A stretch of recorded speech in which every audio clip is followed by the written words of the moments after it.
नहमदुहु व नुसल्ली व नुसल्लिमु अला रसूलिहिल करीम अम्मा बाद। मुअज़्ज़ज़ सामीईन, अल्लाह रब्बुल इज़्ज़त की नेमतों में से सबसे बड़ी नेमत वो ईमान वाली नेमत है। जिसके पास ईमान है दर हकीकत उसके पास सब कुछ है, और जिसके पास ईमान नहीं है हकीकत में उसके पास कुछ भी नहीं है। अल्लाह का फजल है, करम है कि अल्लाह रब्बुल इज़्ज़त ने हमें ईमान वाली नेमत अता फरमाई है। नेमत ईमान मिलने के बाद ईमान के कुछ तकाज़े हैं, कुछ हुकूक हैं। उनमें से एक तकाज़ा तो ये है कि अहकामात, ईमानी अहकामात पर अमल किया जाए, और दूसरा हक और ईमान का दूसरा तकाज़ा ये है कि इन अहकामात की दावत दूसरों को दी जाए, मुसलमानों को अहकामात की दावत दी जाए। और तीसरा हक ये है कि इस ईमान की दावत काफिरों को दी जाए। अहकामात की दावत यानी दावत व तबलीग, ये तो मुसलमान के लिए है, जैसे नमाज ये हुक्म है, ज़कात हुक्म है, हज हुक्म है, खुद भी ये अदा करना है और दूसरों को इसकी दावत भी देनी है, दूसरे मुसलमानों को इसकी तरफ लाना भी है। ये दावत ईमान ये खास गैर मुस्लिम के लिए है, और ये भी मुसलमान ही की जिम्मेदारी है, मोमिन की जिम्मेदारी है कि काफिर को ईमान की दावत दे। खुदा न करे अगर एक मुसलमान अहकामात पर अमल नहीं करता और इसी तरह दुनिया से चला जाता है, उसकी मौत आ जाती है, तो उसके लिए बख्शिश की उम्मीद है, उसका जनाजा पढ़ा जाता है, उसके लिए दुआएं मांगी जाती हैं, बख्शिश की उम्मीद रखी जाती है। लेकिन अगर कोई काफिर ईमान के अलावा दुनिया से चला जाए और फिर सारे मुसलमान उसके लिए मांगे, उसकी बख्शिश के लिए दुआएं मांगे, तो उनकी दुआएं कतन कबूल नहीं होंगी। ईमान की दावत इंतहाई जरूरी है, और खास तौर पर उस तबके को ईमान की दावत देना जो खुद को मोमिन समझता है, खुद को मुसलमान समझता है, खुद को ईमान वाला समझता है, खुद को मुसलमान जानता है और खुद को मुसलमान कहलवाना चाहता है, लेकिन वो मुसलमान नहीं है। उसको अंधेरे से निकाल कर रोशनी की तरफ लाना ये ईमान वालों की जिम्मेदारी है।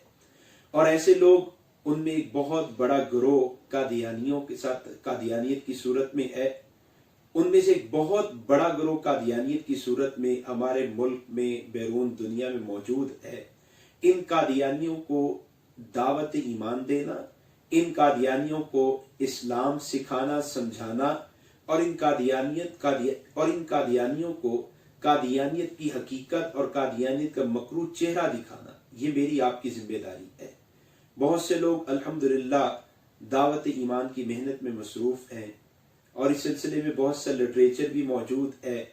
उन लिटरेचरों में से और उन किताबों में से एक बड़ी अहम किताब है आपकी अमानत, जो दाई इस्लाम और खादम इंसानियत हकीम महमूद हसन तौहीदी साहब की तरतीब करदा है। और इंतहाई दर्द दिल के साथ और इंतहाई हमदर्दी के साथ इस किताब के अंदर कादियानियों को इस्लाम की दावत दी गई है, इस्लाम की तरफ बुलाया गया है, और कादियानियत का जो असल चेहरा जो उनकी किताबों से जाहिर होता है, कादियानियों की किताबों से जो उनके अकायद हैं और जो कुफरिया अकायद हैं, और इसी तरह बानिए मजहब मिर्जा गुलाम अहमद कादियानी का जो असल किरदार है, असल शख्सियत है, उसका इस किताब के अंदर तज़किरा है, और इंतहाई दावती अंदाज के साथ तज़किरा है। ये किताब खुद पढ़ना और इस किताब की दूसरों को दावत देना और इस किताब को कादियानियत तक पहुंचाना, ये मेरी आपकी जिम्मेदारी है, और ये बहुत मुफीद है। इस जिम्मेदारी को अदा करना बहुत बड़ी सादत है।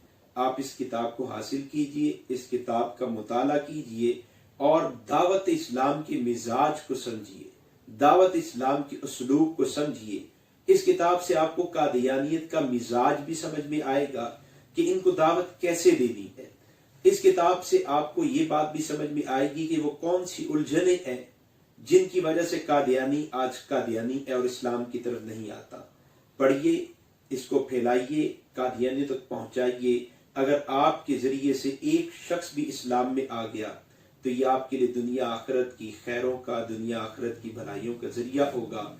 और नबी अलैहिस्सलाम के फरमान के मुताबिक अगर कोई एक शख्स हिदायत पर आ जाए तो ये जन्नत के वाजिब होने का जरिया है, اللہ رب العزت ہمیں ان غیر مسلموں تک ایمان کا پیغام پہنچانے کے لیے شرف قبولیت عطا فرمائے۔ صدقہ جاریہ حاصل کرنے کے لیے اس ویڈیو کو شیئر کرنا مت بھولیں۔ جزاک اللہ۔